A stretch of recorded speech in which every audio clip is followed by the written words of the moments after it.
Hello and welcome today. Hello and welcome to 5 of my favourite Illustrator tips that will hopefully save you lots of time. And yeah, these are my most used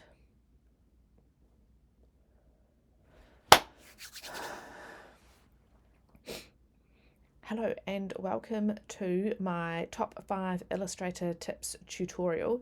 These are my 5 most used things that I do in Illustrator, and I cannot wait to share them with you. So the first one is going to be a really easy way to copy paste or to duplicate something.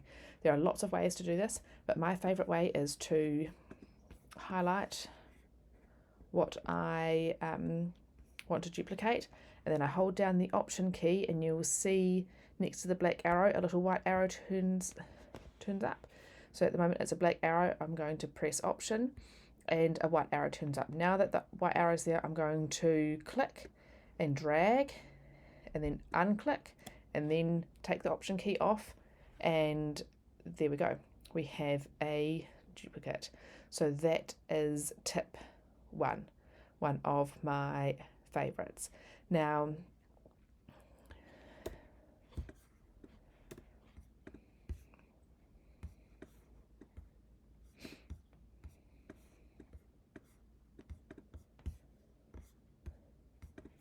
here we go. So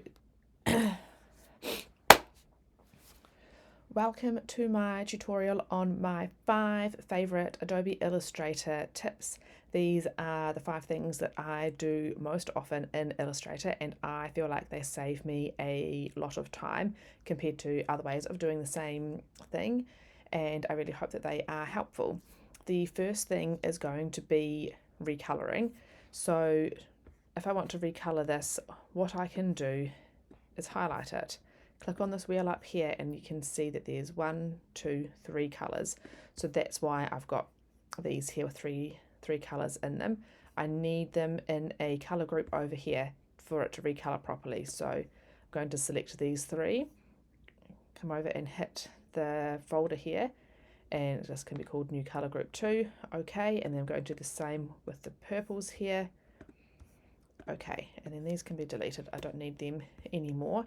So I am going to recolor these flowers. I will select them, come up to the color wheel, go to advanced options, and at the moment you can see that it is color group 1.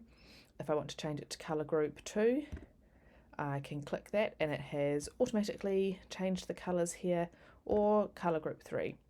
Sometimes they aren't quite in the right order, and that's fine. You can just scroll them around to match. There we go. Once you hit OK, it will have recolored this for you. So I'll show you how to duplicate this, and then we can have one in each color. So I'm going to highlight it. This is tip number 2, how to duplicate or copy paste something without having to copy paste. Highlight the thing you want another copy of, then press and hold the Option key. Now I'm going to click and drag, let go of the click, and then let go of the Option key, and it has got another copy. I'm going to do it again. Ready? I have this selected.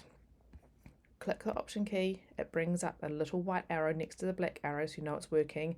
I'm going to click and drag, let go of the click, let go of the Option key, and I'll go back in and quickly recolor these. So I've selected it, up to the wheel, advanced options, and again that's kind of mucked the colours around a little bit. There we go, and I'll pop this one back to the original colours.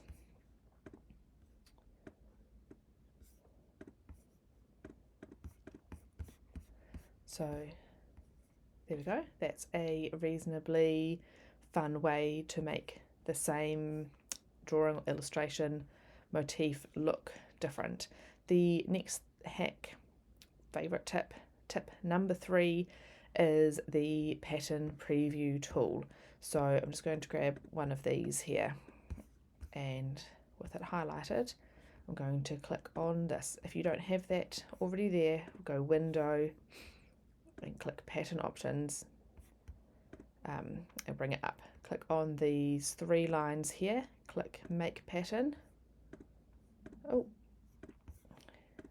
unselect this, right. Select this, Window, Pattern Options, click the 3 here, Make Pattern, and there it is. So you can see that these other copies have been dimmed, but if I scroll out, it has made a pattern, albeit not the best pattern. But what you can do is come over, at the moment it is a grid, so tile type, it is a grid. You can try brick by row, you can try brick by column, you can change the amount that it offsets. You can change the width to give it more or less space. Maybe we want it to be a little bit less space and it comes in tightened together. But there we go. We'll save a copy. Okay, and then to get that pattern, we click this here and pull it out, and that's the pattern for you. Another trick number 4, tip number 4, is the way that you can test your patterns is you can press M for marquee, draw a big box, this must be the pattern I've had most recently, and then come in, while the box is still selected, come and select your pattern over here, and you'll be able to see it in the box.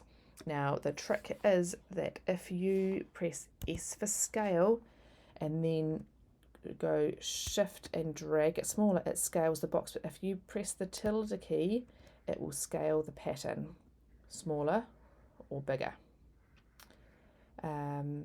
Yes, so that can be really helpful for getting a good idea of if you think your pattern is working or not. And tip number 5 is to use Y for the magic wand tool. Now this here possibly isn't so tip 5 is to use Y for the magic wand tool. It will select everything here, but say we've had a look at this and we really like the colours, but we wanted more contrast with this particular colour here. If I click Y and then click that, at the moment it's selected all of it, but I'll double click over here and there's a tolerance of 32. If I put that down to a tolerance of 1 or 2 and then try it again, it will only select that colour, which means I can then change it to a different colour. So at the moment I've just changed it to pink. The tricky thing is it will change everything to pink, so everything that had been selected. So it can be worth pulling it into a new document to do that, but it is a good way to change it. You can select it and then come up to this box here, and maybe you just wanted to tweak it a little bit, maybe you wanted it to be a little bit lighter, so drag it over, okay, and then it has changed all of it. Perhaps you want the leaves a different colour, press Y, make sure your tolerance is low, click, so it's selected everything that colour, all of these leaves and these ones here, and you can click around in here to get a different colour. If you zoom in you'll be able to see past the blue lines there, or you can click this box and come over and select a green that you think looks nicer, and there we have it. 5 of my favourite tips in Illustrator for colour changing, making patterns, scaling your work. So there you have it. They are my 5 favourite Illustrator tips. I hope that was helpful. Please do get in touch if there are any other tips and tricks that you'd like to know, questions you have. Drop me a DM, flick me an email, pop it in the comments. I would absolutely love to hear from you, and the next tutorial is going to be my 5 favourite Photoshop tips, so keep an eye out for that.